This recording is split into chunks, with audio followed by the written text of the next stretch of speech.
toute la semaine, nous sommes dans le nouveau restaurant de Alexis Baudin à Malin. Troisième recette donc de la semaine. Il est parti sur un poisson. C'est quoi comme poisson ça, Alexis? Un pagre. Un pagre. Pagre de ligne. Que tu vas associer donc avec un blé ancien. L'amidonnier. Voilà, bio de l'amidonnier. la... Et on est dans l'esprit d'une recette un peu type paella, avec les codes de la paella, on va dire ça comme ça. Tout à fait. Voilà.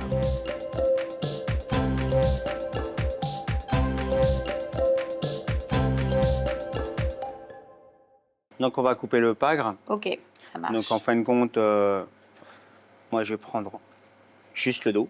Oui. Mmh. Donc là, tu vas portionner. Voilà. C'est un poisson qui est dans le même esprit que... Moi, je ne connaissais pas du tout. C'est comme une grosse dorade. Hein. Ok. Et voilà. Donc Ça en marche. dorade, il y a le pajot et puis. Et en termes de pagre. goût, on est sur quoi? Bah, une dorade royale. Ah oui, ça a vraiment les mêmes codes que la... Ouais, Ok. le bar, D'accord. pareil, c'est. Ça marche. Voilà. Ok, donc ça, c'est bon. Et donc ensuite, donc là, tu as du chorizo. J'ai chorizo. Parce qu'en fait, l'idée de ta recette, c'est de travailler une sauce un peu dans l'esprit d'une paella. Ouais. Enfin, en tout cas, de retrouver les marqueurs de la paella, c'est Voilà. ça?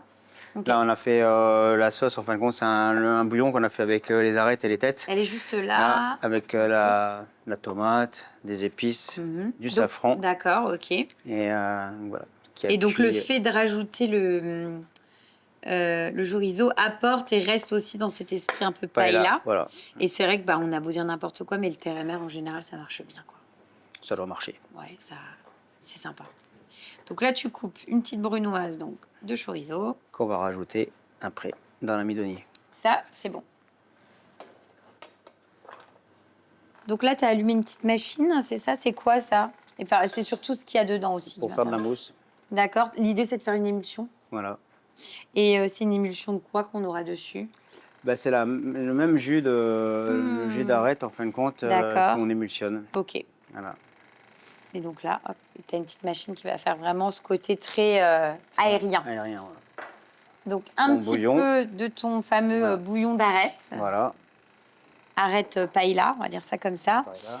Donc de l'amidonnier, donc c'est un blé ancien, c'est ça? C'est un blé, voilà. C'est de la ferme Bel Air, d'accord. à Landroff. Oui. Et voilà. On prend l'amidonnier, il fait des huiles, il fait pas mal de choses en bio, de la viande aussi. Et donc là, en tout cas, toi, tu as travaillé ce blé ancien. Ouais. J'ai pas voulu faire le riz parce que le riz, c'est pas local. Non. Ouais, et en fin de compte, l'amidonnier ou le petit épeautre.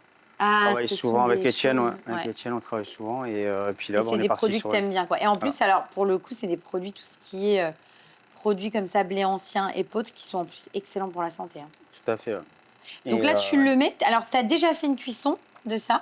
Voilà. Tu l'as cuit comment? Ça, on l'a fait tremper de nuit. Ok. Et après, on cuit à l'anglaise, donc à l'anglaise, à l'eau bouillante. D'accord. Bouillante salée. Combien de temps, c'est long? C'est une demi-heure. Ok. Et donc là, l'idée, en tout cas, c'est de terminer la cuisson. Tu as fait comme une première cuisson, un peu comme un risotto, finalement.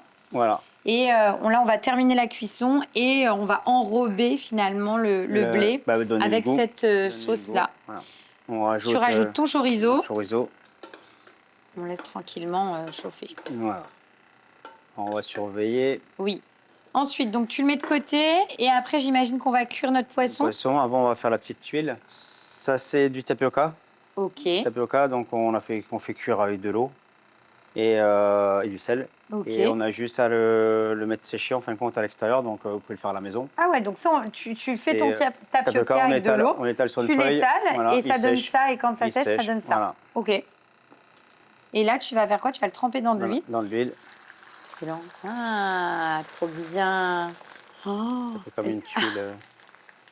Excellent. Ouais. Ah ouais, ça donne pour le coup. Oh, ça prend en volume, c'est fou. Ouais. Hein. C'est comme une tuile de crevettes. Ah. C'est pareil. Et donc là, l'idée, c'est finalement d'avoir une petite déco qui permet. C'est pour la déco, c'est sympa. Et ça donne du volume, en tout cas. Ouais. Donc on le réserve pour le dressage. Voilà. Donc là, on va cuire notre poisson. Voilà. Donc tu as fait chauffer ta poêle. Poêle Tefal. D'accord. Une huile d'olive. Une huile d'olive.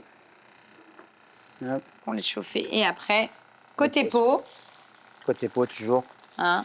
on fait revenir donc notre poisson. T'écrases un peu parce Pour qu'il éviter qu'il se rétracte voilà, de trop. Et donc là, cette recette-là, tu vas quand même la servir avec une sauce ou pas?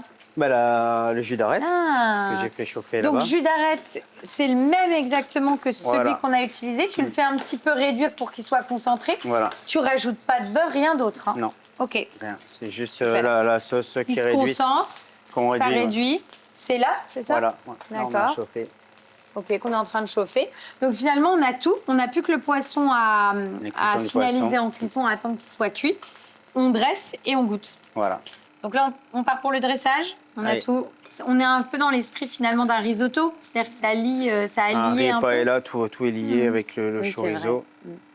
Ensuite, on met le poisson, On rajoute notre petit jus. du jus, qui soit gourmand.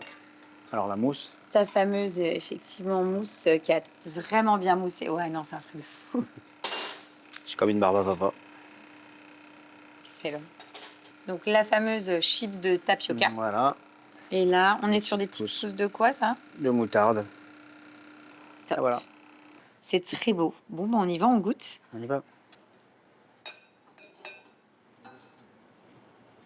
C'est divin. C'est divin. Alors, pour le coup, on a vraiment ce goût, effectivement, de paella, etc. Mais bon, de la bonne paella, quand même. Là, on est sur de la paella haut niveau. Et puis, bah, on a beau dire n'importe quoi, le mélange terre et mer, ça fonctionne bien. Et puis, le blé, qui donne effectivement aussi de la mâche et de la texture. Donc, on est vraiment sur une recette. Je pense que ça, c'est le genre de recette qui fédère.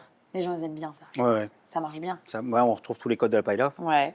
Hein, c'est mais top. sans le riz avec du blé, quoi. Voilà, c'est ça. C'est retravaillé à la mode Alexis Baudin. Voilà. Et ça fonctionne. Merci.